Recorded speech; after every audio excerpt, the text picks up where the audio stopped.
If only Michael Thomas was as fire on the field as he is on social media. Plus, are the Saints ever going to hire an offensive coordinator? Maybe Dave can tell us with his sources. Thomas, hit that intro. Welcome to the award-winning Saints Happy Hour podcast. Seriously, this podcast has won awards. American standards are dropping every day. The show features Ralph, the best host in the world, who can barely pronounce his own name, much less anyone else's. Marcus Marquez Callaway. Dave is that dude who loves taking bathroom breaks. He's mad about almost anything, so make sure to lower your volume when he speaks. Put that freaking clown meme back up that I made. Jesus Christ. Andrew has sources, watches tapes, and knows football. He rarely shows up on time and wants to commit crimes to help the Saints win. Sean Payton would have done illegal things. Don't tell me I'm wrong, because you know it's true. Oh, and there's also Kevin, who is great at doing mock drafts, but struggles to actually watch Saints games or have a functioning relationship. Budrich wants to know how the doctor's doing. That ended. Anyway, grab a drink, sit back, and enjoy the insanity. All right, everybody, welcome to another edition of Saints Happy Hour podcast, presented by Hard Hide Ponchatoula Strawberry Whiskey. I'm Ralph Marlborough. I'm joined by the whole crew, Dave, Andrew, Kevin. Also, hello to everybody watching on the live stream on Twitch right now. I can see Jerry, Bulldog Saint, Nola Fredo, Jason Champagne, Budrich. I saw Andrew's dad coming in and out. He might have internet connections or something. But thanks to everybody who's joining us on the live stream. On tonight's show, we're going to talk about Michael Thomas going scorched earth, Dennis Allen, and Todd Bowles. They had a offensive coordinator battle royale, but it's not going to happen because Gerard Johnson went back to the Texans. Plus, we're going to take your questions, mailbag, and a lot more. But before we start, remember to subscribe to Saints Happy Hour, wherever you get your podcast. And I also have to mention about our MVP contest. Listener Vince in Maine sent us a signed Deuce McAllister jersey. So we're going to raffle that thing off. Weekly MVPs get their shot at having a signed jersey from the Saints legend. And if we reach $100 in donations tonight, the MVP will choose which minibar bottle from my gigantic minibar bottle booze collection I'm going to poison myself with. Tonight, I'm drinking, Dave, I forgot, but somebody sent me tequila, gave me tequila at the live show. Fancy bottle. It was sealed. I had to get the bottle opener to open it. It looks tremendous. And that then looks like it might actually be good. It might be good. It smells really good. And then I got another thing from Monadula, Orange Noller. He gave me specific instructions to not do it like a shot. So we're doing it like a shot? That's dangerous, and I should that under no circumstances. He did it in all caps. Monadula, you're not American, and you're definitely not the boss of me. That's right. I'll do it as a shot. That's a tough choice. You know, whoever wins the donation thing, like choosing between tequila and whatever garbage Monadula sent assistance. You. Yeah, it's probably illegal in half the countries in the world. What is that stuff called? I want to look this Orange up. Noller. I don't know. Spell that. Orange with a J because the Netherlands are weird. Orange. And then Noller. But Dave, spell Noller. First of all, we know you're mispronouncing it, so you pronouncing it incorrectly is not going to help Dave spell it. So Knaller. I think Monadula is full of crap because the volume by alcohol is only 20%. So it's not. No. All right. Well, I'm looking this up right now, and it says Monadula is a scare tactic. Scare me. Wait, I'm looking it up right now, and this says it has a delicious citrus flavor. What is that? You don't want anything delicious. Maybe that's not the drink that. We're doing tequila. Wait, this is the description. The perfect shot for any orange-themed party, King's Day, or matches with the Dutch national teams. This liquor has a vivid orange color matching the theme and a delicious citrus flavor with an emphasis on orange, of course. They put mayonnaise on French fries, Dave. The Dutch don't know what delicious is. I feel like this is like when Monadula learned about drinking when he was 16, someone told him this was awful, and so it's like a relic from his memory. Oh, maybe so. That's what this feels like. He did send me some other things that are like bigger, but he'll probably correct me or whatever. But anyway, The drop shot. You're doing the tequila first. Let's be honest. We do donate $100. I'll drink one. You donate some more, I'll drink both. I got the old puke bucket right there. We're good. Remember to consider donating via Stream Elements by typing !donate in the chat and click the link that appears. Twitch takes about 50% if you donate using bits. So this way you can spend less money. It's easier to get me drunk. It's a win-win. Even Andrew knows how to do it. And remember, the greatest $20 you can spend worldwide, text-to-speech donations. You spend $20. British robot guy interrupts the show and says whatever you typed. Best $20 you can spend. Thomas, do we have an MVP leader yet? Don't forget to insult Dave with it. Whoa, what's that? Nothing. My phone. Jesus. I'm watching a video Speaking of insulting about Dave. this liquor, this orange liquor. Speaking of insulting Dave, MVP Apparently update. there's a whole We song had about it. thanks Budrich for subscribing for 29 straight months with donation message. Wow. Did Saints even bother offering Gerard a jab? So we are at 5%. And last week, speaking of Jason Champagne, thanks for $10. Jesus, Dave, Jesus. Jason Champagne with donation message for Ralph's liver transplant. So we at 15%. And last week, Cajun Sands won with 300 buckaroos, by the way. Cajun Sands is the man. Dave, for the love of God, can you please. stop? Whatever that is, stop it. So I'm not even doing drinking. anything. I'm drinking strawberry lemonade with hard-hide strawberry whiskey because it's amazing. What are we drinking tonight, boys? Andrew, what are you drinking? I made myself a Sazerac, homemade Sazerac. So Way to be bougie. Look, here's a picture of a girl taking a shot of that orange stuff. So it can't be that bad. Can't be that bad. what are you saying? What are you saying? Are you being sexist? Are you saying women can't handle shots as well as men?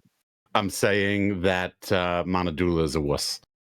I'm drinking Ghost in the Machine. I don't know if you can see that. Kevin, are you drinking throat coat or are you drinking actual crooked stick? Throat coat. Uncle Nearest. All right. Don Checo just reminded us in the chat, Ralph, that because Cajun Sands donated 300 last week, you have to start the show with a shot. Oh, that's right. So Did we say that percentage donation is going to the second shot. Yeah. But go ahead and take the tequila. Thank you, Don Checo, for the reminder. Thanks for that. Well, this smells actually good. It's big though. It's a big shot of tequila. I forgot, and I apologize. Somebody brought this to us at the live show, and I'm just getting around. You know how the good tequila, like it just smells smooth. This smells smooth, but I'm scared because it's big. It's big, yeah. That's what she said. Is he going to be able to take the whole thing? Oh, wow. He took that like a champ. Wow. That's what she said. Wow. Oh, damn. That is not a smooth tequila. That burns. Hey, Sally, I need assistance. Ooh. God damn. Trickery. Trickery. Getting the night off to a good start. Oh. All right, Thomas, I'm calling an audible. I know on the run that the puke meter, that's like a 6.5. Six. I know Dave gets mad. Stop doing half numbers. Go ahead. I don't get mad. Don't remind me, man. If Ralph gives a half, it's automatically rounded down. That's expected, man. Ralph can't understand the rules of engagement here. Every week he gives a half number. He's such a bad host. Well, he's just such a degenerate. Like he doesn't believe in whole numbers. Like everything's got to be. That's right. I've been gambling since I was 18. He doesn't understand whole numbers. I don't understand whole numbers. That's a good point. I have to vent about this for a quick second. My business, when we have meetings, we have a list of issues. Anyone that's in a company that operates on EOS. Andrew's name is top 3 on that list. Yeah. Yeah. Anyone who operates on EOS, if you're in business, you know what EOS is and you know what I'm talking about. But we have a list of issues and you rank them 1, 2, or 3. And I don't know what half the half the people at my company are like, yeah, I'll give that a 2.5. Those aren't the rules of engagement. It's 1, 2, or 3.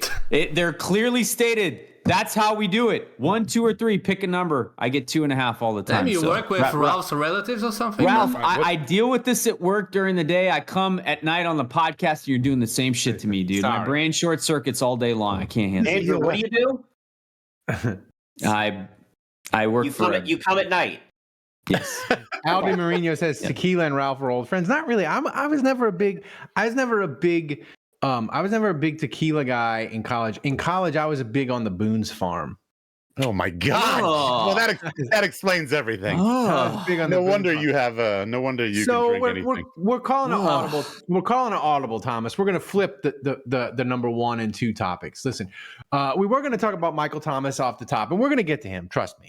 But I want to start with the OC search because it continues, and Saints Twitter, as we're recording this live stream on a Tuesday, they are freaking out because Gerard Johnson was like, yeah, I'm staying with the Texans. He told all the teams that interviewed with him, that he interviewed for, that he's not interested in being an offensive coordinator.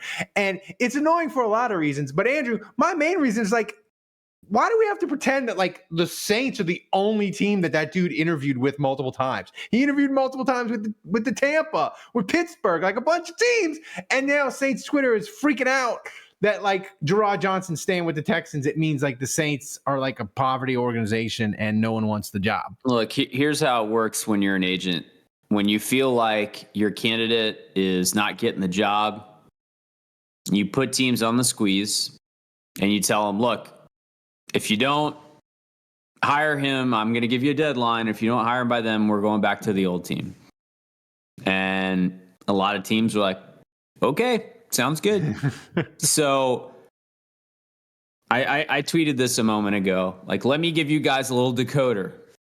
When you get a tweet that says, blank has decided to stay at this location, which is effectively a demotion compared to the jobs he's interviewing for less money, it means he didn't get the job.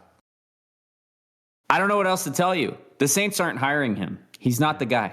Well, and listen, I liked him. Look, I like Houston. What they did this year was interesting to me.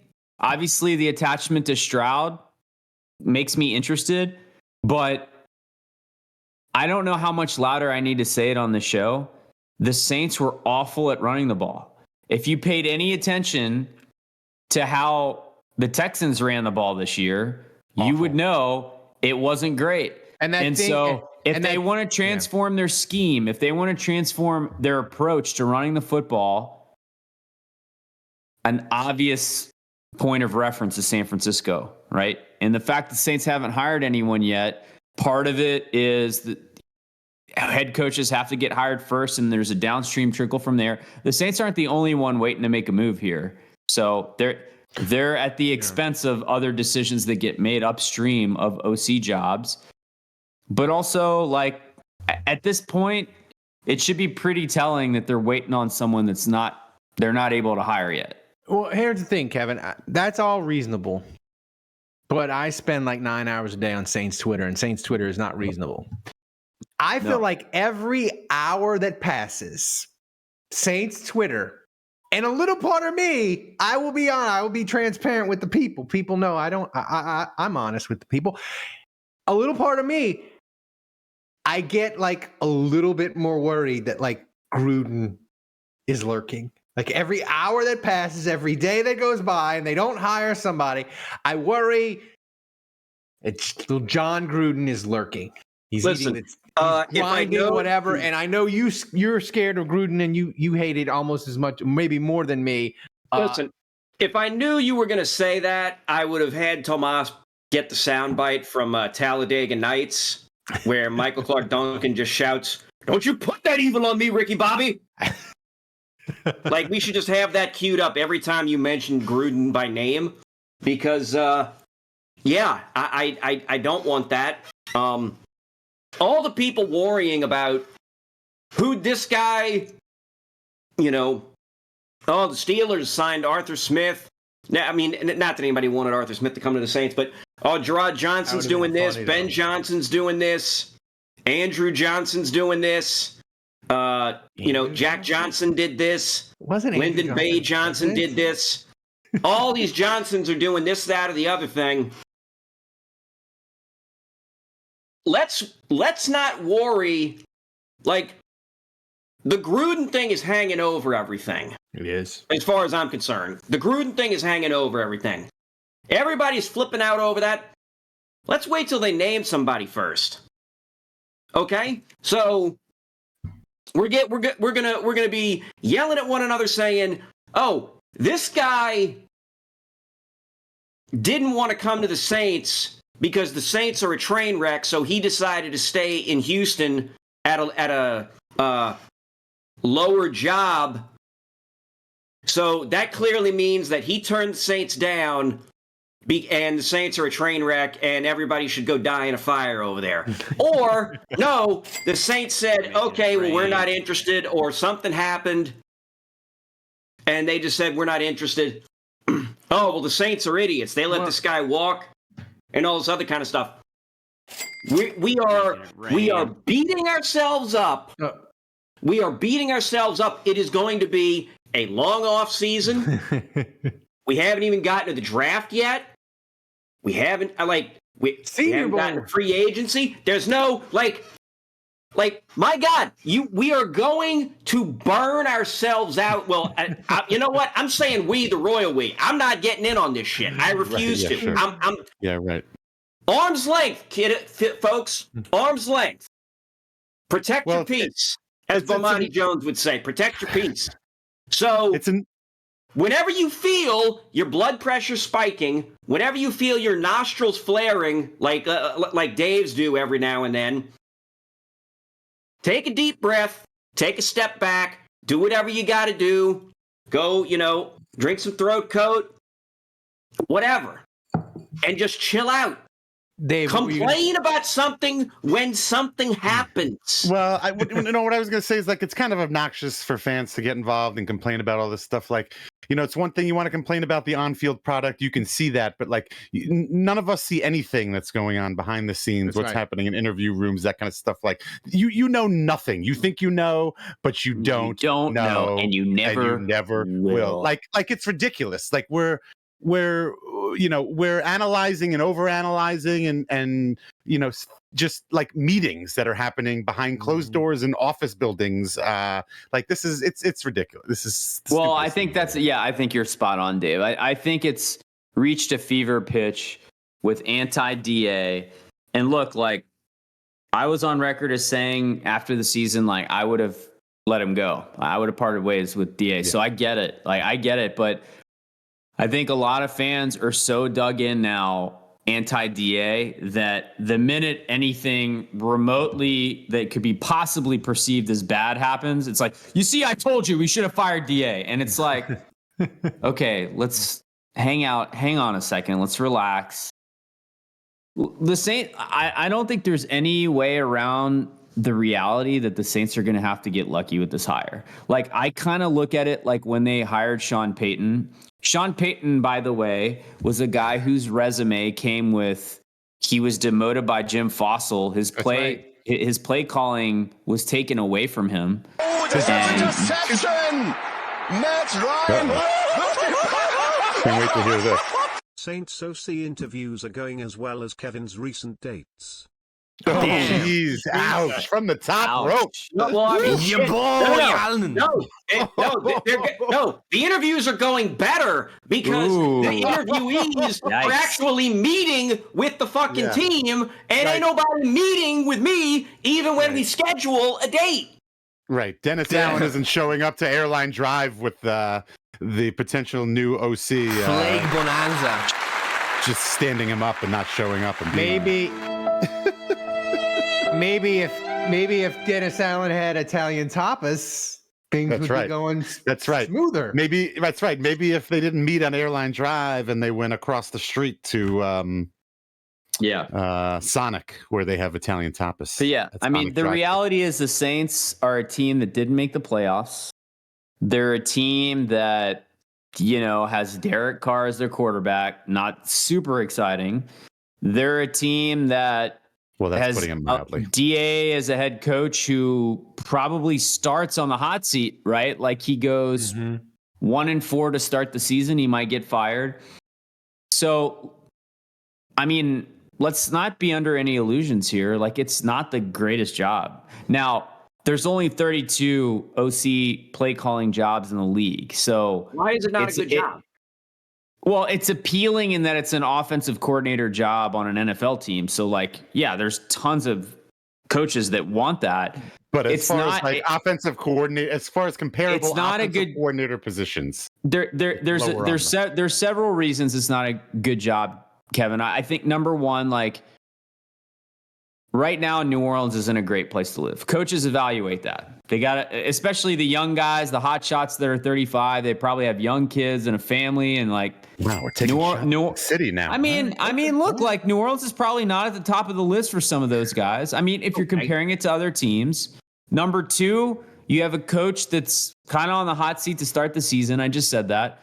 Number three, like, I don't know, like there's some things to like about the offense. You have Olave, you have Taysom Hill, you have Shaheed, but like it's not like the Chargers job, right? It's not like you have Justin Herbert. So yeah, I don't know. It's not the best. I think your point about stability is a really valid one, because the wives of NFL coaches, like they run the house, they make all the decisions, they do all the moving and stuff, right? So like I could see it, like I like it here. I like working for Kyle Shanahan, Brian Griese. Like why are we going to pack up and go to New Orleans? Like DA, he might get fired out of a cannon by Halloween if he starts bad. I'm not. Go ahead, Kevin. You got something important. Go ahead, Kevin. But that's my point. That's my point. If the guy, okay, chaos is a ladder, okay? You get hired as the offensive coordinator for a coach that is on the hot seat, who is a defensive-minded guy. Chances are, whenever a coach gets fired, they try to go in the opposite direction. You fire an offensive guy, or you let go of an offensive guy, you bring in a defensive guy, vice versa. Right. So, let's say DA starts the season 1-4, and they shit can him. They're not going to have any coaches just sitting around waiting. Like, I mean, Bill Belichick, for all we know, may enjoy being on television, or he may, between now and then, have picked up the wrong grail, drank from it, and may have completely disintegrated into dust. He'll be on his yacht, circumventing the world, MILF hunter. He shows poorly. Mickey Loomis and Gale are going to look to that nice, fresh, neat, and tidy offensive coordinator and say, you be the interim head coach for this entire year. There you go. You have now leapt up 2 spots on the ladder. You've gone from position coach to OC. Now you suddenly are a head coach. And then at that point, the future is in your hands, because if you do really well, they're never going to fire you. Like you force their hand. They're going. Then you've just coached yourself into a head coaching job. And if you don't, and if you do poorly. Or you coach yourself well enough to where they say, okay, we want to completely have a whole new thing. We'll let you go. But you as a head coach did well enough that maybe somebody looks at you down the line for a head coaching job. At the very least, you can get another OC gig. Yeah, and well, that's the thing I was going to say. People, folks. Opportunity. Look, well, I broke my rule, Dave. I searched myself. You can buy 50 Airbnbs in New Orleans with the kind of money that an OC gets. I broke my own rule. I searched myself. God knows New Orleans don't regulate it. I didn't realize that people on Saints Twitter, they accused me of toxic positivity. I didn't even know that was a thing. I didn't even know that was a real thing. Toxic positivity. Welcome to Twitter. I mean, is that what your arm was infected with? That's so. I didn't even know. Brilliant. There are, you know what? Honestly, there are worse things to be called. Yeah, so I'm just gonna. But that's great.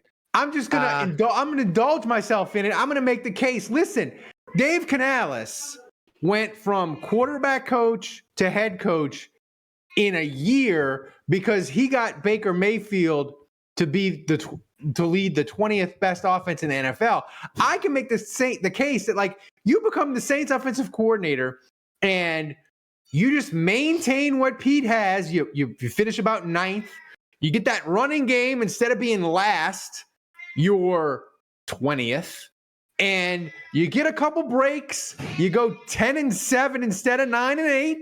You win a playoff game, and suddenly you're the hottest chick in the world. And everybody's like, the dude who fixed David Carr and won a playoff game with David Carr, he's the gotta-have item. Kevin's clearly not dating that chick, but also Derek Carr. Yeah, you said David Carr. His name is Derek.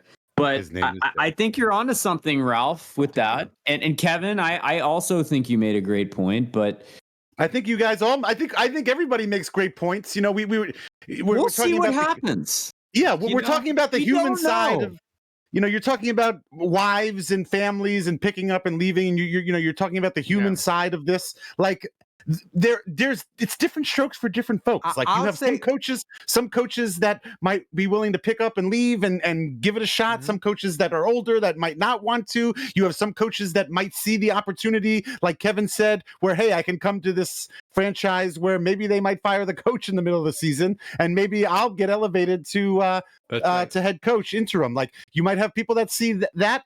We had coaches or you might have people that see it, like we said earlier, that say this is a sinking ship and I don't want anything to do with it. I want to stay away from it.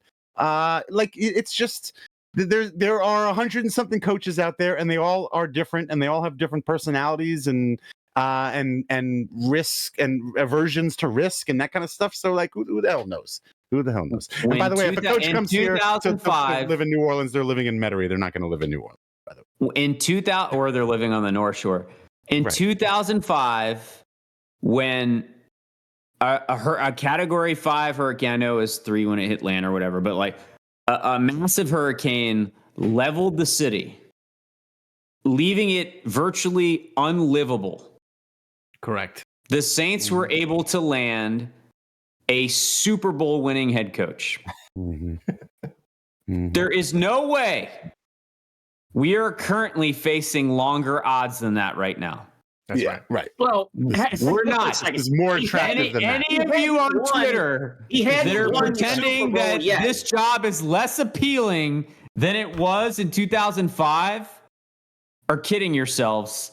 And you know what we did with that coaching staff that we hired? We won a Super Bowl. So, look, I'm not saying we're going to win a Super Bowl, but I'm telling you, it might not be the most appealing job in the world. They'll hire someone that has the ability to turn this into something pretty good. The floor is a lot lower. I mean, it's a lot higher now than it was back then. Floor is the roof. Okay. One. I love that this has turned into the Juge makes a point, and then I have to immediately come in like this is the argument room from Monty Python. It's because you're an asshole. Well, yeah, duh. Line forms around the block, dickhead. I thought nobody was showing up to your dates. Well, that's why I said you'll show up, hang out, rub each other's bald heads. One, Sean Payton hadn't already won a Super Bowl. He was coming off of being demoted or like whatever the hell was going on with Jim Fossil and all that. So not true. He then went to Dallas. He then went to Dallas. Okay, but he wanted a job. He wanted to take the chance. The team was desperate. The team needed to take a chance, and shit worked out like that. Also, Sean Payton was making good hires. Also, you're looking at the mindset of the city and its fan base. Like, oh my God, we just went through 6 seasons with Jim Haslett. We just had this natural disaster, like, wipe everything out. The owner is threatening to leave and take the team to San Antonio. Please give us something new. I just remembered something.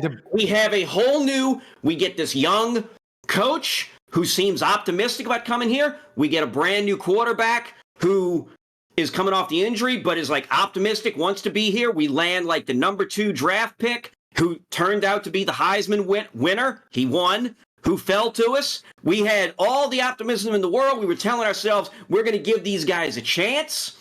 They came in with not the kind of baggage that like Dennis Allen comes into. Dennis Allen, ultra losing coach, his ceiling just seems to be coordinator. But he comes in and he becomes the head coach, so we automatically jump in on that. I'll say Derek Carr comes in here. We tell ourselves this, that, or the other thing, and he kind of underperforms to expectation. So we bag on him a little more for that. That's all it is. It's the perception has changed. I would say this, the perception, but I will say this to booster Andrew's case. Sean Payton, he took the New Orleans job in 2006, but people forget he said no to the Raiders in 2004. Oh, right. So, like, as unappealing as you think it is, like it can still happen. Well, you know what? Well, no, wait. Now I want to say this, and it kind of segues from what you're saying. You know, you have all these people that you, Ralph, and you, Andrew, are arguing with on Twitter. I think you guys are idiots for engaging all of this. But you're engaging with people who think, who have they're Saints fans, but correct me if I'm wrong. They're Saints fans, but they have a predisposed notion that the Saints job is unattractive. So they think that this is not a desirable job. Okay, so let me ask you a question. So if they're interviewing coaches, and if you think that these OCs don't want the job, why do you want that OC? You want a guy who's going to come in here. Like, this doesn't make any sense. Like, you want a guy who's going to come in here who sees that they need help and who wants to make changes and who believes they can win and believes they can succeed. Yeah. You're upset about coaches you're upset about OCs coming here and not taking the job when those aren't the guys that you want to hire if they're not up to the task. Like, so you should be happy. Like, so shut your mouth, be happy about it, and have faith that the right guy is going to come in. You want a guy that's like, I can fix it. You want a Peyton. You want a guy like Peyton. You want a guy with balls. You want a guy who wants the challenge. You don't want a guy who's going to come in here and thinks it's an easy road. You don't want a guy who's going to come in here with a Mahomes and a great wide receiving core and a running game and an offensive line that says, shit, I don't need to do anything. I just need to call plays and blah, blah, blah. You want the guy that's going to come in here and says, oh, man, this needs fixing, this needs fixing, this needs fixing. And you know what? I'm the guy that can do it. I think I can really fix these guys. That's the guy you want. That was Peyton. Peyton was the guy who drove around the city and who saw Katrina and saw the devastation and said, I want to be part of this rebuilding. Like, I want to be a part of this. You want somebody who wants to be a part of the rebuilding, of the improving. Final question, then we'll get out of here, get to the next topic. I want a quick answer from you. On a scale of 1 to 10, everybody round the horn. Gruden fear scale. On a scale of 1 to 10, 10 being he's going to be the next OC, 0 being no shot. Where OC, are we? No. 3. 2. 3. 3. 2. I think now if you were gonna say like he's gonna have some outside role, some weird position like really scout nervous. Or something, or offensive scout or something like that, I would go higher. But OC, no. Oh yeah, my fear that he gets added to the offensive staff. Yes, that he will be 5. On the website. Ooh, that he'll be 5. On the website. I'm 5. Yeah. And but offensive coordinator 3. If he gets added, I'm going to reveal. Actually, sorry, 2 and 2.5. 2.5. Sorry, shut up, no Dave. whole numbers. No whole numbers. I don't think if he's not the OC, DA is not hiring. Prime numbers only, everyone. DA's not gonna hire the interim coach off the shelf that can replace him in Halloween if it goes bad. That's my fear. So before we get to the next topic, guys, we are presented by Hardhide Ponchatoula Strawberry Whiskey. Hardhide Ponchatoula Strawberry Whiskey is a strawberry-flavored whiskey blended with aged wheat whiskey, American light whiskey, fresh strawberries from Ponchatoula, Louisiana. It's 86 proof, blended and bottled in New Orleans, Louisiana at the Porch Jam Distillery. Hardhide Strawberry Whiskey is not for the thin-skinned. You can pick up a bottle wherever fine spirits are sold in Louisiana, Mississippi, Texas, Florida, Georgia, South Carolina, and Tennessee. To learn more and to find a location to get a bottle near you, go to hardhidestrawberrywhiskey.com. Hardhide Ponchatoula Strawberry Whiskey is supporting Saints Happy Hour all football season long. So support the people who support the show. Grab a bottle of Hardhide Ponchatoula Strawberry Whiskey today And also remember, you can use your Amazon Prime membership to support Saints Happy Hour, and it doesn't cost you a dime. Click on the link in the podcast description with instructions from Thomas. Dave, Michael Thomas. Wait, hold on. I'm raising my hand. I have one other thing to say. I see that Saints Die Hard in the chat. I'm assuming he's referring to what I was saying earlier. He says none of those type of offensive coordinators, I think, want to work with Dennis Allen. I think he's talking about I don't agree with the that. hungry. Exactly. I was going to say, I don't agree with that at all. Somebody like that would just cuck Dennis Allen. He'd come in here and like Dennis Allen is not a strong. Dennis Allen let Pete Carmichael do whatever he wanted. Yeah, why is he not going to let the new guy do whatever he wanted? Exactly. Like, I think this is the ideal. Nonsense. I think this is the ideal job for somebody who's headstrong. They'll be able to do whatever they want, walk all over Dennis Allen. At no point during the year were we getting the Philadelphia Eagles stuff of like Nick Sirianni was on the headset and started to call plays into the quarterback's helmet. At no point have we gotten that from Dennis Allen. Like Dennis Allen is going to let the offensive coordinator do what he wants to do. Right. So that's one of the Twitter narratives that bothers me. But Kevin, Michael Thomas spent his conference championship Sunday burning everything to the ground on his way out the door. One note, I applaud him for crushing Jeff Duncan. That was amazing. Oh, there you go. That everybody can unite on that point. Crushing Jeff Duncan is always a good option. We at Saints Happy Hour support Jeff Duncan slander always and forever. You want to recap it a little bit though? We got some tweets up here on the screen. For those people that aren't on Twitter. Yeah, somebody tweeted at Michael Thomas. Mike, if you stay healthy, you'll have the stats you had when Drew was around. Facts. God's timing be the best too. Well, if I didn't get set up by a bad ball, I probably would have had a light 1K yards this year. But could have, should have. I know, I get it. LOL. Basically, Mike Thomas is blaming Derek Carr for hospital balls. His injury. Yeah, saying, every quarterback put him in bad every quarterback throws hospital balls. Doesn't matter how great they are. Ask Austin Collie about Peyton Manning. Ask Taysom Hill about Jameis. Like everybody. Yeah, you're right. Everybody throws a hospital ball, except for Drew. He was perfect. No, Drew threw some hospital balls. He did. He really did. Here's the Jeff Duncan tweet. Here's my thing. Interception! Matt Ryan! Drink cripple. Andre, 28-3, but I gotta disappoint you, Andrew. Look at the screen. Not there. Oh, we're like $1 short. Less than $1. No, we're not even. We're 57 cents short. Oh boy, if that isn't the story of Andrew's life, just always coming up just a little 57 cents short. Yep.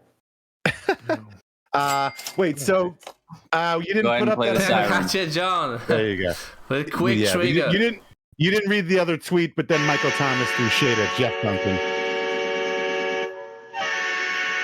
All right. So go ahead, Dave. All right, let's see what this Monadula garbage is all about. This is the orange. Monadula garbage. Damn. It smells like movie popcorn butter and orange juice. I'm suddenly very afraid, even though apparently sorority girls in the Netherlands drink it at sporting events. All right, let's see it. Hoop Holland. Go orange. It's also a very small bottle. Yeah, it is. It lingers a little bit. Yeah, that's what she said. I could.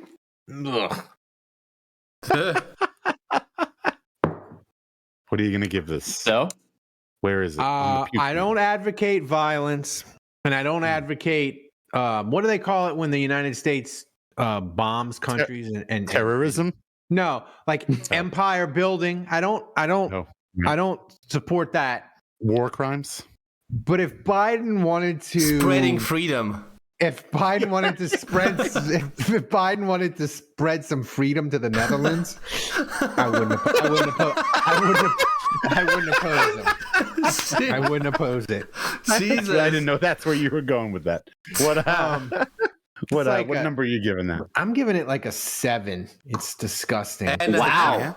More than the six. tequila? No, It's half. Come on, Flat man. 7. Yeah, it's disgusting. I mean, it disgusting. was like glowing orange. I mean, like I thought it had uranium in it or something. The only thing that made it like Right, yeah. not really bad is it doesn't have high alcohol volume. I want to So- see your urine ugh. later All right. tonight. All right. What's it going to It's something take to like. for you to drink Malort now that we've done that? Oh, 180. 180. My As lord. always. Wait, a 180 on top or just another 80? Yeah, another 80. Another 80. My lord. I'm gonna My lord update is it. I gotta. The thing is, I gotta find the Malort. Go find it now. We'll talk while you're off air. Go find it. Yeah, we So got time. y'all, I'm gonna y'all- host. Okay, my question to all of you guys: one, Go Is find the Mike Malort, Thomas- Ralph. You're is out. Mike Thomas going to be on this team next year? Two, do No. we want Mike Thomas to be on this team next year? Three, what team is Mike Thomas going to be on next year? You know, We do for the tweets. And then Denver. And then the answer is Denver. maybe my opinion is predictable here. But I feel like Michael Thomas has kind of been doing this kind of stuff on social media for a long time. This is nothing new. Since he was drafted. And the Saints have kind of handled him His Twitter handle is Can't Guard Mike. Like his Twitter handle comes off with sass right off the top. Yeah. By the way, as soon as Ralph comes back, even if we don't hit the donation goal, we should lie to him and tell him we hit it. I feel like he's used to the meter now. He'll check that quicker Yeah, than he he'll used. check it quick. Yeah. Back in the old days, he would forget about it. So I feel like the Saints swept kind of the problem child that is Michael Thomas under the rug for a really long time. And when you hear these comments like, yeah, we need a little bit of a culture adjustment, I think they paid him a lot of money. He got injured. It was really unfortunate. He had a setback with his injury. It just didn't play out the way it was supposed to, quite honestly. And, obviously he blamed the medical staff. At some point, he wasn't showing up to his rehab assignment. So the Saints started to blame him. And, to me, that all adds up to there is some culpability on the Saints. They may have mishandled this medically. We know they have a history of medical malpractice, but I don't think Michael Thomas handled this well either. And I will say this. First, it was Sean Payton. Then it was Mickey Loomis. Then it was Dennis Allen, who flew out to California in the offseason. But the Saints at multiple junctures have made an effort with Michael Thomas to kind of smooth things over. And they've tried to handle him with kid gloves. And it's just this reoccurring theme of him being a nuisance. And it's who he is. And I think it's worth tolerating when you're paying him a lot of money and he's really productive. But now we're going on year 4 of the guy doesn't get on the field. And your best case scenario is he gives you half a season. And you're paying too much for that. And on top of that, he's mouthing off. Wait, Andrew. It's here's where I'm at with Michael Thomas. You're maybe the best receiver in Saints history. You're awesome. Thank you for the memories. Now get out. But here's the thing. I think when you say they're paying him way too much and he's not giving them production, I think you say that and it just sort of goes into the ether. I want to put that, give that statistical value. The Saints have paid him $46 million since 2020 for four touchdowns. For 4 touchdowns. $10 million per touchdown. Let that sink in. Traquan Smith has more touchdowns than Michael Thomas since 2020. Is that true? That is true. Holy shit. That is a fact. Holy shit. Did y'all reach the goal I see in the chat? Did y'all reach the goal? Yes, we did. Drink up, buddy. Yeah, we had a huge donation from Cajun Sands. Take them alert to the face. Thank you, Cajun Drink Sands. up. Appreciate Thank you, it. Cajun Sands. You the bomb. But Budrich chipped in too. Yeah. We appreciate it. Yeah. Here it goes. If y'all are running a scam on me, what? Why would we do that? Never. Would. Never. They are, man. They are. What? Come on, See, I knew it. Ralph. Thomas. The meter is. Hey, the we meter is cannot on lie to the Like boss, Poland man. at the Come last on. minute. Ralph, God. This is your podcast. The meter is on the screen. You can see where we're at with donations, you idiot. I don't pay, Dave. I You barely pay dumbass. attention to anything during the show. I even My made God. it bigger, And man. And I defended We you. almost had him. I defended you when you were gone, and we had this discussion on whether we thought we could convince you. And I defended you, and I was the only one that said, "No way! He can just look at the screen and look at the meter." It's been over a year that we've had this meter, and surely he's trained himself to look at it. No, I was wrong. No, you're just were an wrong. idiot. You're an idiot. As the Apparently, the handicap spread all the way to the brain. as they said. I still can't get over the stat that Traquan Smith since 2020 has more touchdowns than Michael Thomas. As they said in Animal House, unbelievable. Dave, you fucked up. You trusted me. I have. I mean, does anyone on this show? I mean, I'm just curious. Any of the three of you have anything to say, like siding with Michael Thomas against the Saints at this point? Yeah. Okay. Wait. Actually, I have. I can play devil's advocate. I can see both sides, and one, like the side that I think I see most. And we were talking about this before the podcast, like pre-show. I have worked in retail for 20 years. I have dealt with a lot of customers in my life. You have? I have, Because I'm a a small 2,000 square foot shop. Thank you. I was about to ask how big it was. I have dealt with a lot of wonderful people, but I have also dealt with a lot of what now culturally I think we call a Karen, and that doesn't mean a woman. It could be a man too. I don't know what the male equivalent, a Karen and a Chad. I have dealt with many Karens and many Chads. And just from the outside, and I don't know Mike Thomas, if I was really going to give a real opinion, I would have to actually spend real time hanging out with Mike Thomas. By the way, that's an invite, Michael. I was about to say. But from the outside looking in, he does appear to exhibit They're going to fuck each other next.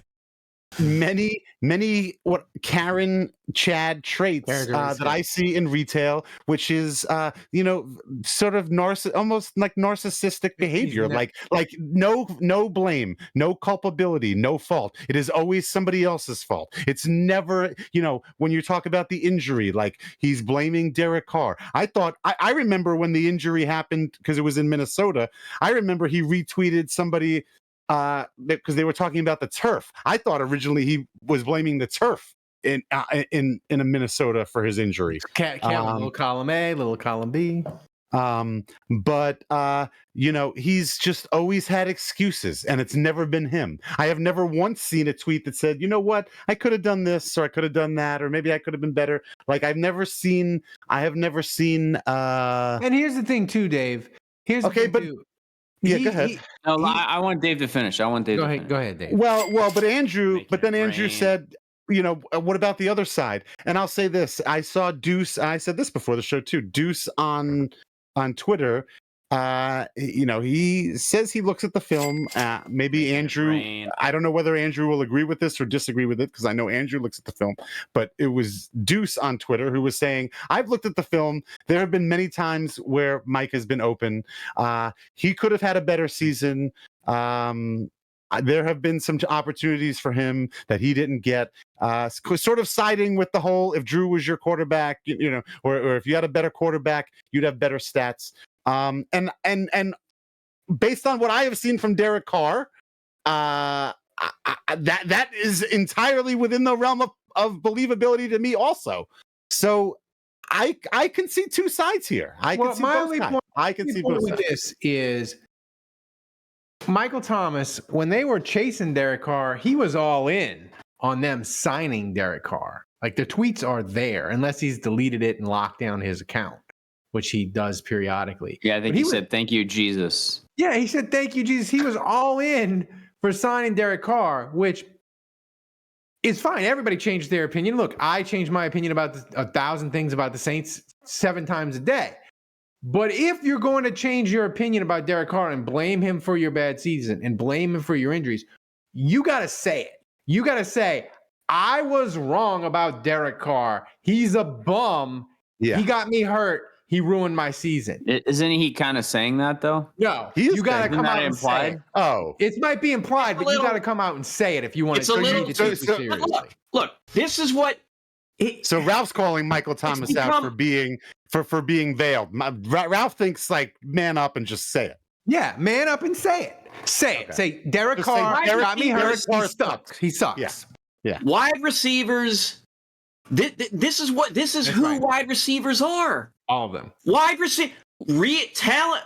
They're not all like This- that, okay? No. Hang Marcus Colston called. He's on line 1. He wants a word with And you he guys. ain't in Michael. I was Thomas's going neighborhood. to say that. With rare exception, Marcus Colston being the shining beacon for that. The top flight wide receivers in football are Karen. throw it to me and I'll catch it. Why didn't you throw me the ball? I was open. Well, you were covered by 2 guys. I was open. And then when they drop it, it's somebody else's fault. But that's what they are. It's become a meme at this point. It's a meme. It's wide receiver, quarterbacks tweet about this, running backs tweet about this. Wide receivers' tweets are the enemy speaks softly and carries a knife. All this weird cryptic shit that means I'm looking to murder somebody, maybe not. Like, this is what wide receivers are. Not They're all of slightly them. crazy. Megatron, Larry Fitzgerald. Yeah. There's Julio Jones, as much as I hate to admit it. Exceptions make the rule, right? That's right. There's a lot of superstar receivers that are model citizens that have been incredible professionals. It's like less than 5. Yeah, I mean, Michael Thomas, like, I would not put him in a league with Larry Fitzgerald and Megatron and Julio Jones. What about Brandon Cooks? But Yes, he's in the same league as Brandon Cooks. But this is the thing that I don't like. We've been doing it with Sean Payton because he's now he's coaching the Broncos and it's like, oh, fuck off, guy, bye. We're not talking about Sean Payton anymore. It's like I don't understand how we make this like big decision, like the guillotine drops and it's like, all right, not even we're moving on from this. It's no, fuck this guy. I don't want him around anymore. It's shit talk for this guy. I don't care. And now we're doing it to Michael Thomas. And look, I get it. Michael So Thomas. are you defending Michael Thomas? Yeah, to a degree. Okay. To See, a degree. Okay. Now Because my whole it's like, thing. okay, Michael Thomas, and believe me, I am in the mock done with the draft guy. machine. I'm in the done. mock draft machine. Well, I want to say one thing. Trading Michael Thomas. I'm doing that. I'm doing that. You can't trade him. His contract is up. It voids, yeah. He's going to still count like 12 million against the Well, shit. Oh, well, lucky us. Kevin's still trading him though. But That's what how would we good even GM trade him is. for? A fucking broken receiver that makes $12 million. Like, even if his contract wasn't expiring, like, what are we getting? A 7th round pick for him? No. I mean, Who wants look, him? The Kansas City Oh, Chiefs. Denver Broncos. I mean, maybe Kansas the City Broncos. wants them He's gonna because they'll he's pay him gonna go- $3 he would million go. and it's an appealing destination go. because it's Andy Reid and Patrick Mahomes. But like, no one wants Michael Thomas. No, Michael Thomas is Peyton finished. wants, no, absolutely not. Peyton will take Michael Thomas. Yeah, If at a I can- certain price. I don't Yeah. care. Well, they'll pay At a it. He's- discount. He's in Denver. He's a new coach. Like his ownership is going to support him right now. This is his My second year. point is, Michael Thomas isn't getting anything Here- that's more okay. than a year at the kind of money Well- he wants, Well, and correct. even then, he's getting less than what he wants. Again, I get all of that. I get all that. The guy's been injured 3 straight seasons. Mm-hmm. He's Four. the Michael Thomas from 2019. He's gone. That guy, that we're dude never is seeing dead. that guy That again. dude is I understand that. Here's another That thing, dude is Kevin. under the Giants' end zone. when he showed up to play, all this, like, the tape shows that he was open. Yeah, deuce. How many 50-50 balls did Derek Carr throw to him in the end zone that he didn't come up with in the first 6 weeks of the season? Yeah, that Guys, one sick catch. I against the hate to Jaguars, tell you, though. like, It was Michael great. Thomas, he made some plays this year. It was nice. It was fun. He was not remotely close to the Michael Thomas of yore. Not remotely. He wasn't anywhere near the guy that we remembered that broke NFL records. He's not that guy anymore. He wasn't that guy before another knee injury. The pass offense got better when he got hurt. He's done. He is not Michael Thomas anymore. Not the guy that we know. And look, he's some veteran that used to be good in the league, and maybe he's good for 50 catches or whatever, but all this bullshit that he's talking on Twitter, what historical evidence do we have that any guy that has gone down the path that he's gone down is going to catch 150 balls, is going to go for 1,000 yards? Look, it's over. It's fucking over. Here's my point. If you're one of those fans out there, Saints fans out there, and I think right now there are many, if you're one of those Saints fans out there who believes that DA has lost the locker room and that he's a terrible coach and blah, blah, blah, like Mike Thomas is part of the, like there is no way, in my business, you know, we talked about how the live show, how the couple came up to me and they said, I never talk about my business or issues. If I had an employee who was vocally, I don't know what the word Giving is. you Agita. Wait, what? Giving you Agita. Agita. An Italian word? Agita. Whatever. Oh my God.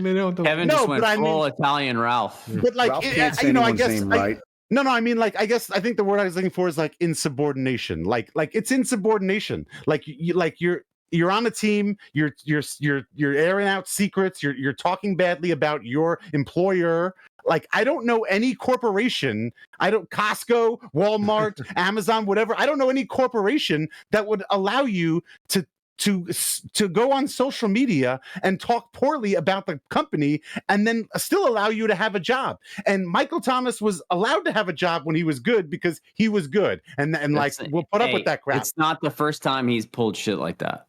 Right. But but when you're good, yeah, your employer is going to put up. Yeah, like that's me. Like, I'm a small business. Like, if I have a manager and they're a really good manager, but they do something that I don't like I'm going to put up with some of the crap because overall they're a good employee. It's the same thing with the Saints. Like, you're mouthing off on social media. That's fine. I'll put up with that if you're performing on the field. But he hasn't performed on the field, like you've said, in 4 years, and he's been injured. So now we're not going to put up with your crap on social media. Like, you bring nothing to the table. This was a you wash my back, I wash your back kind of deal. You were playing well on the field. We were going to deal with your bullshit. Well, you're not playing well on the field now. So we're not going to deal with your bullshit anymore. And like, so if you're one of those fans who thinks that Dennis Allen is a cuck and who sucks and doesn't have control of the locker room, you should want Michael Thomas out of here. Like, this is crazy. He's an embarrassment to Dennis Allen. The more he mouths off on Twitter, he's embarrassing Dennis Allen. He is. But the more he mouths off on Twitter is just another sign. They want of DA gone now. Respect. They want DA gone, and they're like, But are you making Dave? Are you making the argument that both should be gone? Well, yeah. Well, yes. I'm not. Yeah, DA's. He's not the answer. Yes. I am. I'm not making that argument. I do agree with that, but no, I'm just making the argument. Was that intelligent? No, I do. I would love to see both of them gone, but I'm just making the argument that like, this is just another thing. Same thing with Jameis or whatever. Like, he's not. He should be in the media. He should be putting these guys in their place and showing that he is in control of this team. He is like, these guys are. He's getting walked over. He's getting walked all over. Yeah. And my thing with Michael Thomas is like, what are you even hanging on to anymore? For a long time, it was not only the hope that he could get back to what he used to be, right? So it's like, man, if he can just have a healthy season, maybe he'd be all right.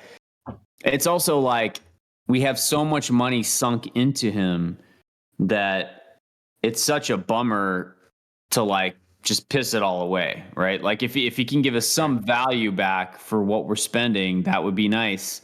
And he took a pay cut this year, to try to come back and give the Saints some performance on the field. But like, it's reached a point. That's right. Where it's like it's diminishing returns now. It's like, I would rather bite the $12 million sinkhole that is dead cap money than to have Michael Thomas back ever again.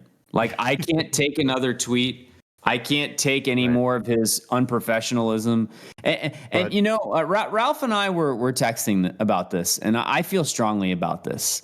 And there's been guys that have been shipped out that have talked shit. Chauncey Gardner-Johnson, Junior Gillette, Michael Thomas now, potentially Lattimore, who really hasn't played in a couple seasons. He's been off and on. He's played like half seasons, being paid a lot of money to not come back very quickly from injury. And, we were texting like Demario Davis, Tyrann Mathieu, Cam Jordan. If those guys start talking shit, I'm paying attention. And actually, Cam Jordan has kind of hinted at thinly veiled anti-Dennis Allen stuff. Yeah. And that I pay attention to. And I'm glad you said that. Like, I think we should still pay attention to what Michael Thomas is saying. He's earned the right to put that out there. And when he puts that out there, I pay attention because he behaves as a professional. He's given everything to the franchise. He plays when he can. He's been a tremendous pro. He's been obviously very successful.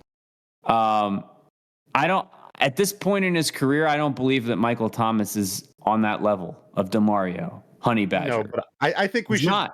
I think there's some truth to what he's saying, though. I think we have to. October says he would trust Demario with his firstborn. I agree. By the way, Demario. The truth being that Demario made the Pro Bowl. Shout out to Demario. Made the Pro Bowl. Good on Demario. Can I make a point of contention? Yes. Michael Thomas stayed and played to try and get another Super Bowl ring, like Drew let's win one for Drew. Like he did that. Like again, what are you talking about? When he took his first extension? No, in 2020, like he tried to play through the ankle injury. Yeah. By the way, Sean Payton got him on a stupid. That's all I'm saying. Like that's running up the score. I guess what I'm saying is look. I'm a guy that you guys are telling me he can't be traded or whatever, but not knowing that prior to this, contract's done. Right, but not knowing that before all this, I was trying to move him because look, I get it. It's a fucking business. The guy hasn't been producing. He's been injured each of the last 3 seasons, and he's likely never going to be the guy that he was. I would love it if he was like a reliable veteran hand that could be a great number 3 on a team. Yeah. But that doesn't seem likely. My point is that if and when he does go, I am going to be sad because I'm going to be, I'm going to remember the Michael Thomas from, 2016 he was on the fast track to Canton. 2016 through 2019. I'm glad you said that, Kevin. And your boy Alan asked, is Michael Thomas a Hall of Famer? He asked that in the chat. And a Saints Hall of Famer. He's absolutely a Saints Hall of Famer. And it sucks because he got injured. And it's the same thing with Jimmy Graham. Yeah. Michael Thomas got injured, and had Michael Thomas not gotten injured, and he kept playing. Look, I'm not saying he was going to catch 150 balls and 1,700 yards multiple times. He might have. But he freaking might have. Hang on a second. I tell you what. Let me do the math. Michael Thomas got Teddy Bridgewater $60 million. He made us think Taysom was a viable NFL I got a quarterback. calculator in my hand. Like peak Michael Thomas was magical. My point with Michael Thomas is the best receiver I've ever seen in Saints history. And he was the best receiver in the league for a minute. And all right, so it was very gratifying to me. I remember being on an argument with a lot of people on Twitter that said that Michael Thomas was tier 2. And I was just like, what the hell does that even mean? And they're like, well, he's not fast enough to be tier 1. And I was like, okay, who's tier 1? And I remember having this argument with people on Twitter, and they were like, tier 1, and they named like 5 receivers. And so I was like, you're telling me that Michael Thomas can't be as good as these 5? Yeah, he's too slow. He'll never be these guys. And then a year later, like I took all those receipts and I was like, well, what do you think now? And none of them chirped back at me. They were all like, yeah, he leveled up. I don't know what to tell you. Okay. So Michael Thomas, just let me close this thought. Hey, yeah, Michael Thomas is 100% a Saints Hall of Famer. 10 years from now, God willing, this podcast will still exist. God willing, it'll still be the 4 of us. And I will talk about Michael. We're going to be doing this at 53 years old. Ralph would be like 57 or something. Hopefully. If the Malort doesn't, God willing, if And this Ralph's Malort already doesn't take him Ralph. tonight, if the Malort doesn't take him tonight, that's right. But I will speak of Michael Thomas fondly. Like, yeah, if you ask me about the service that he gave the Saints, like he was a good player, but in the here and now, it's time to move on. Yeah, it. So in his in the 4 seasons where he was great, he averaged 1,378 yards. If he hit that average in the 3 seasons that he was injured, he would have a career total right now of 9,646 yards. So I would say he'd probably be at that stage. He'd be a few more really good seasons away from having legitimate Hall of Fame talk. He was on the Hall of Fame trajectory. The one Same thing with Jimmy Graham, and then Jimmy Graham. Hold on, real quick, Thomas. What's our update? How far is Ralph from drinking Malort? That's right. 50 buckaroos, and Hatchet John is in the lead with $51. Thank you. Your boy Alan and you, Andrew. $50.57. Wow. So make that happen. Make that happen, guys. Thomas, it's time for questions. But before we get to finger guns, I want to remind people the Saints Happy Hour viewer mailbag is brought to you by Hard Hide Ponchatoula Strawberry Whiskey. You can pick up a bottle wherever fine spirits are sold in Louisiana, Mississippi, Texas, Florida, Georgia, South Carolina, and Tennessee. To learn more and find a location to get a bottle near you, go to hardhidestrawberrywhiskey.com. All right, Thomas, play the sound drop. Then before that, Andrew Juge dropping the 28-3, saying drink cripple. Andre Juge. So play finger guns.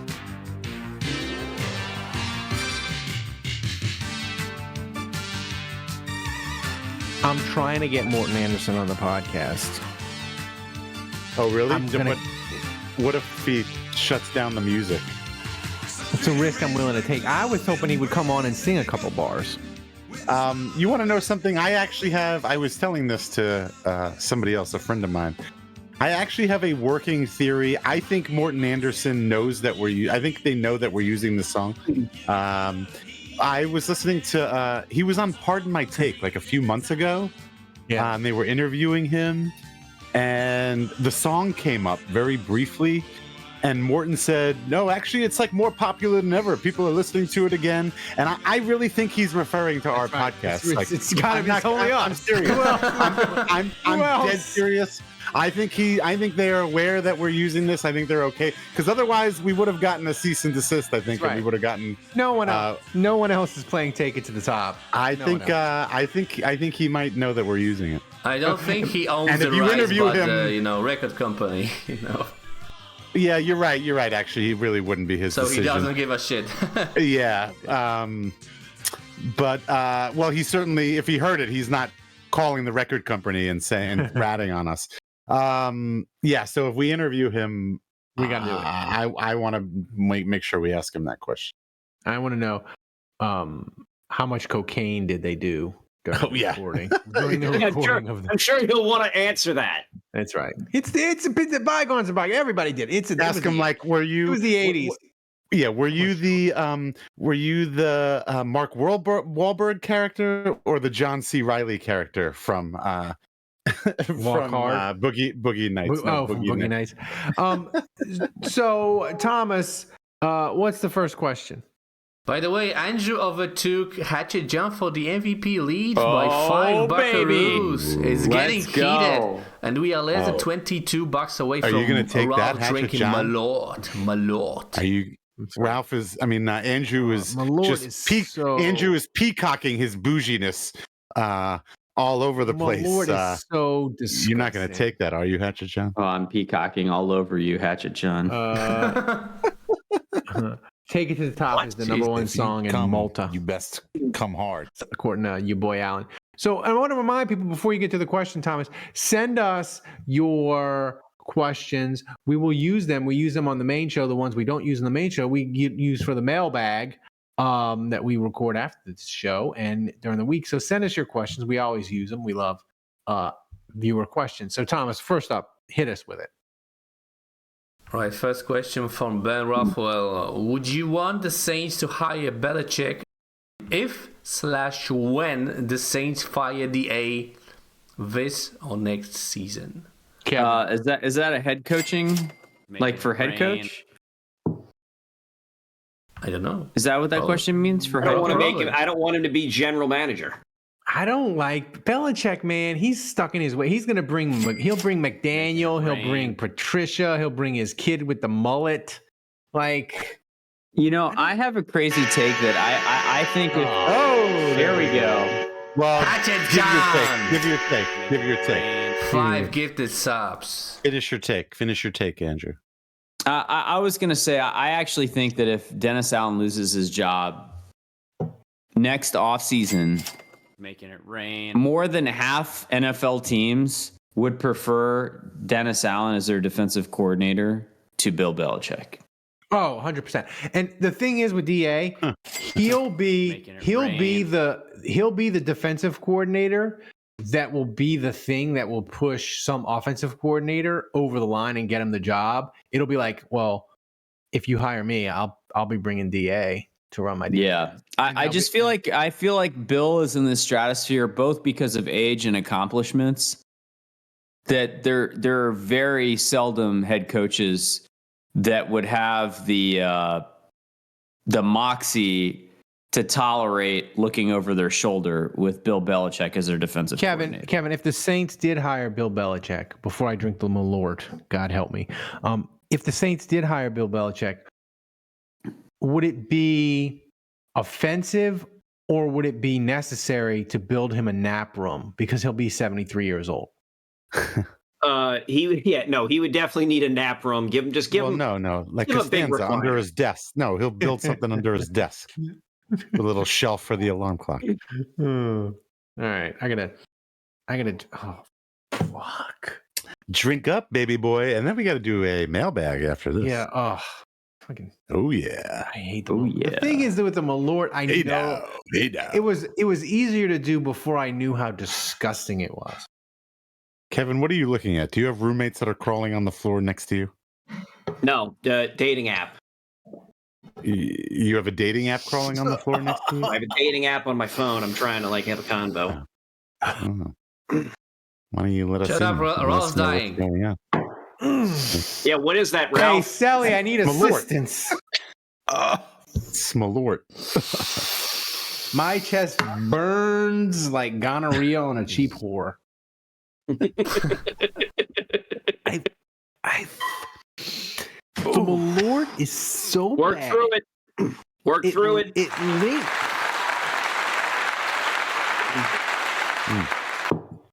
Y'all weren't even paying attention. That one almost came back up. Ugh. No, I was paying attention. It just lingers. So what are you giving that? 8.5?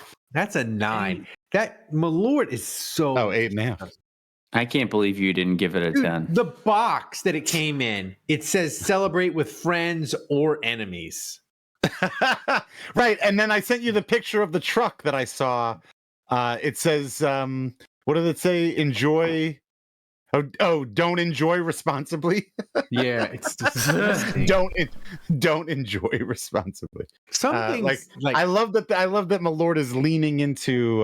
They lean into their foulness. and then like TikTok made it come back. It's disgusting. Thomas, what's next? Okay, next question from Aldi Marino. I love He how asks- Ralph has the look of disgust on his It's face. just gross. It's just it's horrible. That's his shoe. That's your fault, guys. It is. Ugh. Cheers. That's what happens when you Cheers, drink everybody. Dennis Allen. Cheers, everybody. We're all having fun again. Dennis Allen is the Malort of coaches. He is the Malort. He's the Malort. He's just intolerable. Is Michael Thomas the Malort of has-been receivers? He's the Malort of being hired again somewhere other than Denver. Yeah.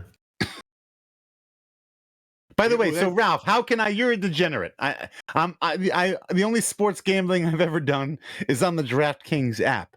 Like, how can I go and place a bet that the next team that Michael Thomas plays for is the Broncos? Like, where can I get that action? Ooh, I don't know because like, do I have to is that like a private bet? Like that's like with a bookie? No. Like I gotta find somebody who's just gonna make up odds? No, you gotta. Can I legally bet this? You probably can. You probably have to. Does it have to be in Vegas? I have family might in have Vegas. to be in Vegas because Texas is a backwater. I have to gamble and meet a guy at a Circle K to get my winnings. No, but I'm serious. I have family. I have family in Vegas. Can I tell them next time you go to a sports book, can you place $100 on Michael It's Thomas's probably on next team? DraftKings, man. You just have to look. Here's the thing. How do you find that on DraftKings? Here's the thing, though, Dave. And this goes back to Michael. Probably even in the Polish I don't think bookies, man. that's a prop bet in Vegas. Yeah, it's a prop bet, man. Yeah, that's a prop bet. Yeah. I don't think Michael Thomas is famous enough for Vegas to care to put it up or a website. Yeah, see, that's what I'm saying. That's the thing. Like, I don't think because I think that's guaranteed lock. I mean, I really and truly I really think Peyton is going to take him. And like my guy Andrew Gaspipe Gasana, my bookie, like he doesn't Gaspipe. Hey, don't incriminate him, man. Come on. No name calling. First of all, I also noticed he had an Italian last name. What's up with that? He has his name. I was watching A&E, and John Gotti's henchman was named Gaspipe. Dave incriminating You better pay himself him off on time, and his or else bookie. you're going to be getting some serious Ajita. Ajita, oh my God. It hurts my fucking ears when you say that. Like it's like nails on a chalkboard. What's worse, Dave? What's worse? Agita. Dave, what's worse, Ajita or the very concept of Italian tapas? What? Honestly, Ajita is much. What, Thomas? What's next? And I didn't grow up saying Agita. We're going off the rails. Sorry, Jesus. Andy Marino asks, some team is on the phone with a trade offer for Lattimore. Yes. Do you make the trade, and what's the least you're willing to take? I guess that's a question Second for Kevin. rounder. that's multiple. Second rounder. You can get more than that on PFF, man. Really? That surprises me. Marshawn Lattimore is in high yes, demand. exclamation point. Marshawn Lattimore is in high demand on PFF. Can you get a quarterback with that? You can get a second and a third. Listen, I tried pushing the limit recently. You can get a second, third, and a fourth for Marshawn Lattimore. I'm not saying anybody would do that realistically, but the fact that the machine says that the points or the values of things line up like that leads me to think that Marshawn Lattimore, if somebody would be willing to offer a first rounder for him, I would absolutely take it. If it's multiple later picks, I'd take those. Here's my question, Andrew, because the thing with Lattimore is I think there's a if they trade him, I think it's more likely they trade him in August because of the cap issue and the option bonus. But here's my question: Detroit calls you up, and they say, I think Detroit they pick 29. They say, and this is not what Loomis was doing because Loomis is taking the picks this year 100%. But if you were the Saints and Detroit said, I'll give you 29th pick this year, or I'll give you a fourth this year and our 2025 first, what would you do? I'd probably take the 2025 first, just because I would hedge bets that it would be worse than 29th. Mm-hmm. You know, so or better, better. Sorry, yeah, better. Yeah. So, and I know, they're not gonna. I would trust that something weird would happen in Detroit where I don't know if it would be. Jared Goff would get injured, or I mean, you can never count on a team repeating. Like, here's the thing: unless you have Mahomes, here's the thing: like, you look at what Mahomes and Josh Allen, like, look at what those guys did statistically this year. It was very subpar, and those guys get into the playoffs and they turn it on. And like when it matters most, and when their season was on the line, even in the regular season, late, and those teams had to win games. I feel like the best quarterbacks, they dick around for a while, and then it comes to it doesn't matter what injuries they have when it comes like due, they turn it on, and I don't know. To me, Jared Goff isn't that guy. So like if their quarterback was my point here is if their quarterback was Mahomes, I'm like, I don't really care what happens around him. Like Mahomes will find a way to get back. But with Jared Goff, man, like one injury here, one injury there, like who knows with Detroit? Yeah, so like it would give me the 2025 pick and I'll take my chances. You're overthinking this, Andrew. They're the Lions. They went to the NFC Championship game this year. They're never going to sniff that for another 35 years. That's right. You're really overthinking this. I tend to do that. It's a pretty safe bet. I would take the first round. I haven't even been drinking Malort, but yeah, and it's definitely going to be better than the 29th. Kevin, I mean, people would obviously freak out if the Saints like traded Lattimore in the summer, because you wouldn't whatever you got for him, it wouldn't help you this year. But I think I can make the case, like, if you either hate Dennis Allen or you think the Saints are going to implode and be bad, like, to fire Dennis Allen, you go into 2025, you get a new coach, you have maybe Detroit goes 9-8, things kind of fall apart, and you say, hey, we got a new coach and we got 2 top 15 picks. It's a pretty nice starter house for a rebuild. I'm just saying. Well, especially if you trade one of those picks down. Oh my God. And you stockpile more. like I'm all for it. I'm all for that. I mean, again, PFF is saying you can get multiple picks now before the draft, before this draft. But if somebody came along and said, we'll offer you our 2025 second and third, would you take that? Ooh, I might. Final thing, then we'll go to the next question, Andrew. And by the way, Confetti WAP says, is Ralph always bitchy on Twitter? I'm not that bitch. If you're nice to me, a little bit. If you're nice to me, though, I'm nice to you. Confetti WAP? Confetti WAPP? WAP? Okay. Confetti WAP? Right. Andrew, final question. Making sure there's no anti-Italian, there's no Italian slander going on. There's Italian slander every podcast we've ever had since you've been on the show, Dave. Andrew, final question. Final thing before we get on to the next question. Marshawn Lattimore on the roster opening week for 2024 or not? No chance. Thomas, what's next? I agree. All right, next question. Saints Rabbit asks, with the way the Saints were playing at the end of the season, how far do you think they could have gone now that we've seen how the playoffs have played out? They could have beaten the Eagles at home and then they would have lost. That's it. End of story. We're done here. Next question. Next question. I think that's probably about right. I'm 100%. They would have destroyed the Eagles, destroyed them, just like Tampa did. You think so? 100%. Because Tampa ran the same blitz over and over and over again, and Philadelphia couldn't figure it out. It just seemed like a team in a bad way. Yeah. Dude, Philadelphia was a team that went 7. If they were a college team, they would have gone 7-5 and not gone to their bowl game. Like they just wanted that. They wanted that shit over. Thomas, what's next? All right, final question. Dan Checo asks, assuming QB is off the table, what one free agent would you most want the Saints to sign?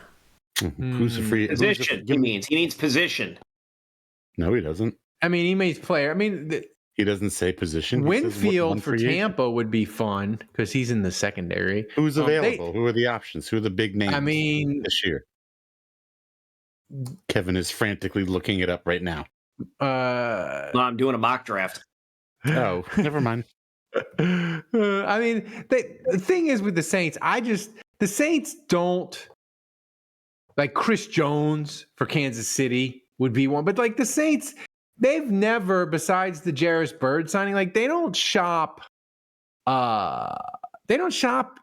in at Tiffany's for free agents. Is that Josh Allen? Right. What do you mean they don't shop at Tiffany's? What does that mean? They shop at Oakland Heart.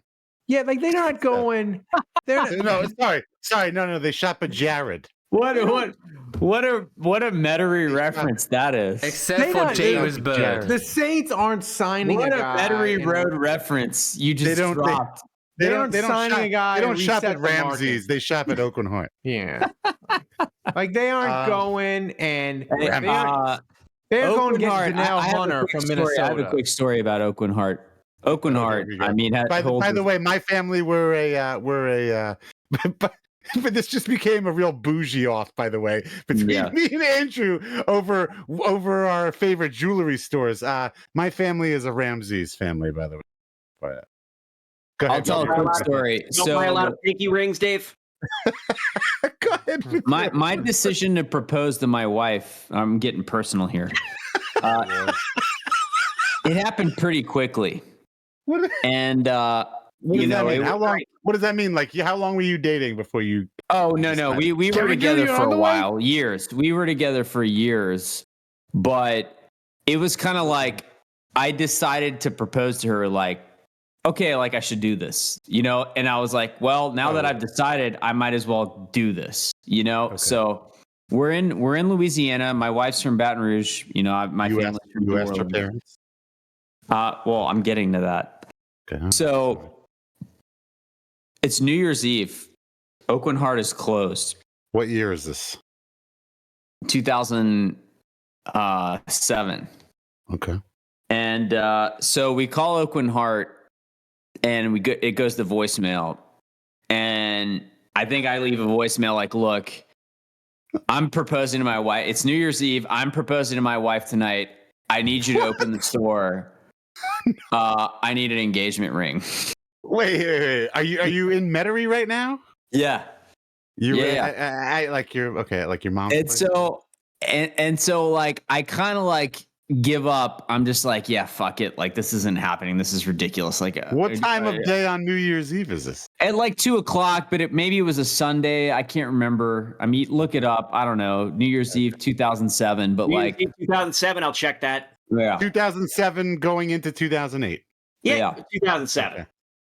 Got it. Okay. So I'm like, they're not going to open for me, but sure enough, someone checked voicemail.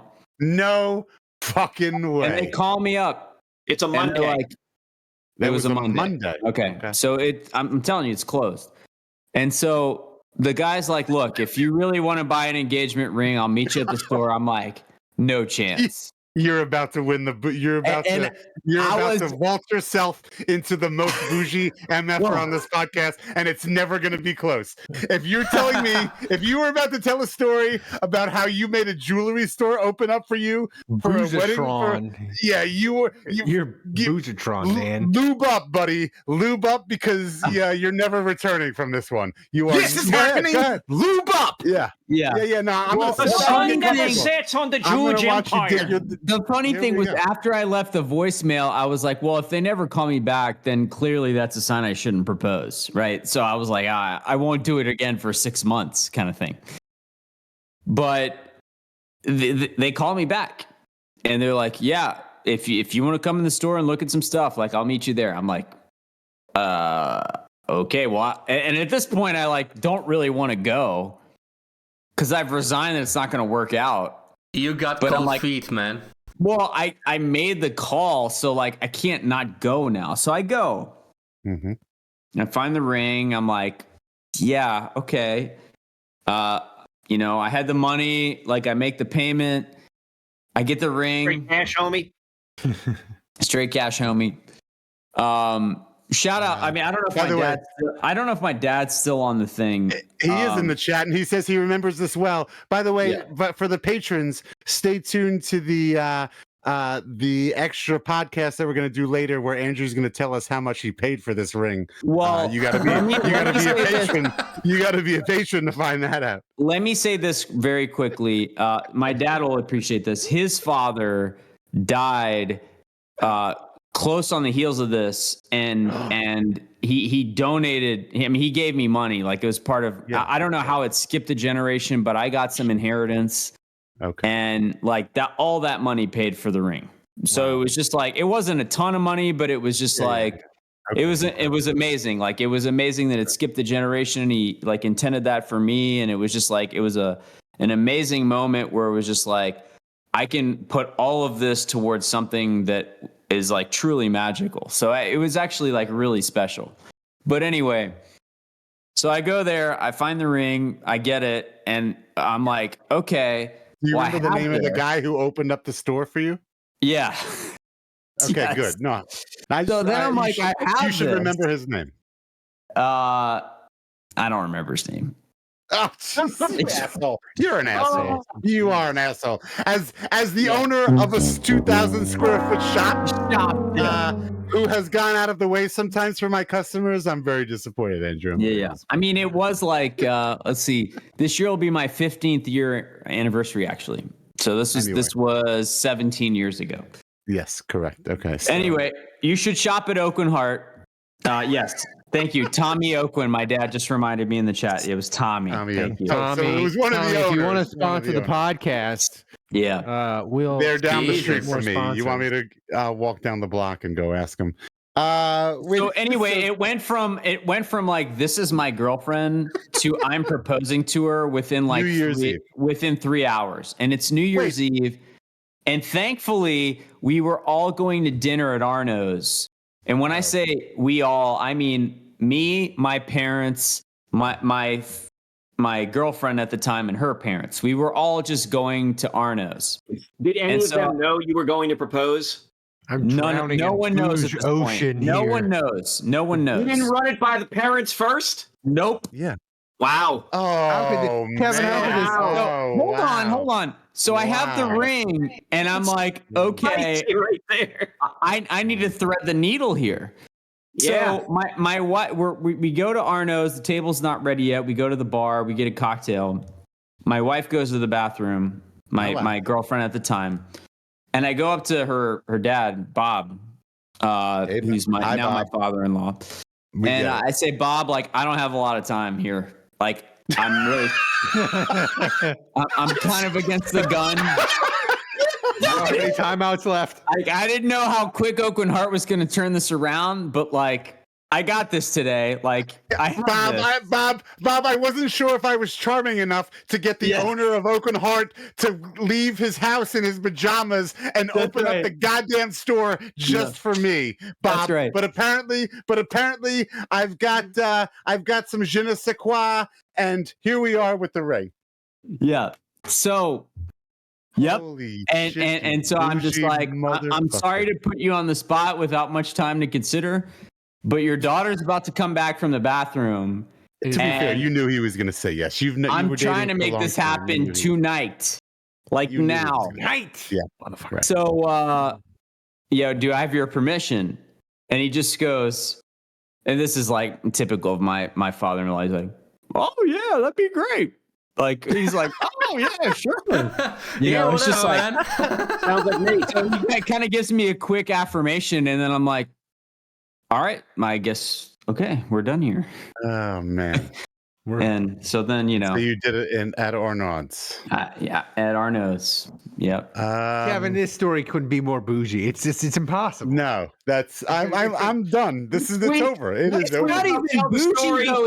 It's not like I was like throwing my name or my weight around. Like they had no idea who I was. It was just like someone checked voicemail and it was just like divine intervention though. You know? It was just Next like week, I'll tell the story of how I proposed to my ex-wife.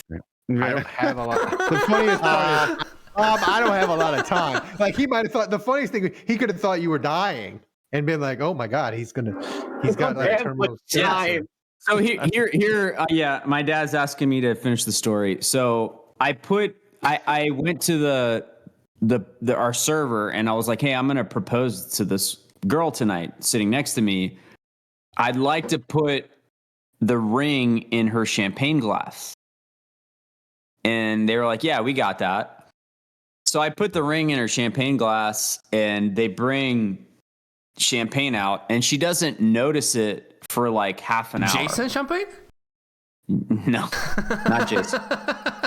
So she's drinking the champagne. We're all just hanging out and I'm just sitting there like waiting for her to notice. And it doesn't happen for like half an hour. So wow, that was an additional thing that was kind of weird.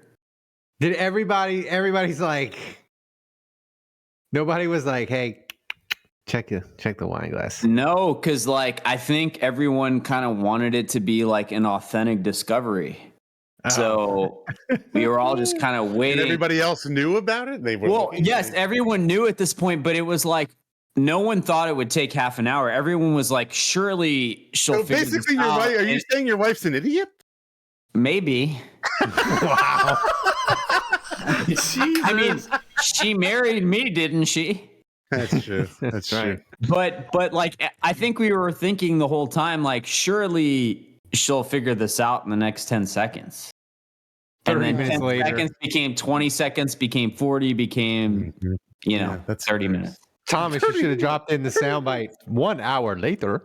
1 hour later. Well, I will say what's funny. So you got engaged New Year's Eve 2017. Hey, you brought up Oakland Heart. So yeah, I know. No, I got, but it's funny because I got engaged 9 days before you. I got engaged December 22nd, 2007. Kevin, we are 9 days into the off season and we're already off the rails at hour 45. Not at Olive Garden, no. Oh, Nah, so disappointing. Juge, did she enjoy her Italian tapas at Arnaud's though? we had a great meal, Kevin. Okay, good. Yeah, good. This would be a good. Bougie meal. Maybe we'll do behind the scenes. We'll do if you want everybody's engagement story. We'll go behind. Well, the we'll scenes. get Ralph and that is a good behind the scenes. Yeah. Jason Champagne says, never criticize your wife choices. Remember, you're one of them. Thomas, what's next? We have any more questions? That's true. No, man, come on. That's why I can criticize. And also that question was 20 minutes long. How many more questions did you No. have? We got to end it on Juge though. We're done. That's what I'm saying. That's what I'm saying. Thomas, before we get out of here, give us final MVP tally. You bougie mother. Fantastic show, tons of generosity. Thanks to Don Checo, to Octoberist, to Badrich, to Jason Champagne, to your boy Alan. No one forget the highlight tonight was Malort as Ralph's third shot. Malort is disgusting. Third. Yeah, And free we're doing shots a mailbag, tonight, guys. We're doing a mailbag, ladies and gentlemen. You know what? I might stick around for the mailbag. Oh Jesus! Wow. Jesus. We'll do another hour mailbag because we'll all be there. It'll be great. It'd be great. Okay, so the biggest, 30 minutes. the biggest thanks to the MVP with 76 Buckaroos, the legend himself, who is the one and only Hatchet John. No! I didn't win? No, you suck. didn't. Donate more money next time, you bougie mother effer. Hatchet John won with 3 times 5 gifted Hatchet subs. John, you're amazing. Oakland Heart, donate more money to the podcast so I can. That's right. Crazy. Win next time. Crazy I stuff. mean, that is Oakland Heart should donate to the podcast. I mean, the ads that we just gave them. I was about to say, well, we should definitely clip this, Thomas, and send it to them. And be like, sponsor the podcast. Yeah, this is you're welcome. That would be the 100,000. longest You're clip of all freaking time, welcome. man. Tommy Oakland. 100,000 listens, views a month. I'm just saying, Oakland Heart. We'll move merchandise. Yeah, Just saying. that's right. Move Malort too. For people that just listen to this podcast and they're new to it, off season, we get off the rails. Other people doing drafts, giving you 40 times in Mobile. We're talking about engagement rings and alcohol. And Boojatron. And Malort. Thanks for listening and supporting Saints Happy Hour. Please go to saintshappyhour.com, become a patron, and support the show. We can't do this without you guys. Thanks to everybody who supports the show. Y'all do amazing stuff. Sticking with us. We have. I was looking at Patreon this week. I know I'm getting off script, Thomas. We have over 180 people that have been with us 3+ years. That is freaking amazing that you guys do that and support the show that long. We love all you guys. Thanks to Dave. Thanks to Andrew. Thanks to Kevin. Thomas, the best producer on earth, running the show back in Poland. Remember, kids, if you're going to support a Saints podcast, you ought to support the one that wins awards. Until next time, the bar is closed.